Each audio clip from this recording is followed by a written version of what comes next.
میں بڑی ہی عاجزی مگر بڑے اعتماد سے کہوں گی کہ میں پاکستان کی پہلی نسل ہوں، اور میں نے خوش پاکستان دیکھا، روادار پاکستان دیکھا، برداشت والا پاکستان دیکھا، اور آج ہم نے یہ مٹا کے یہ سوچا ہے کہ ہم طاقتور ہو گئے۔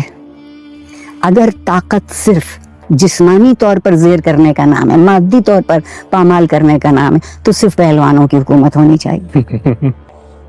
لیکن اگر زندگی عقل سے، احساس سے اور ایک مہذب رویوں سے، تہذیب کسی مشکل چیز کا نام نہیں ہے، تہذیب انتخاب کا نام ہے۔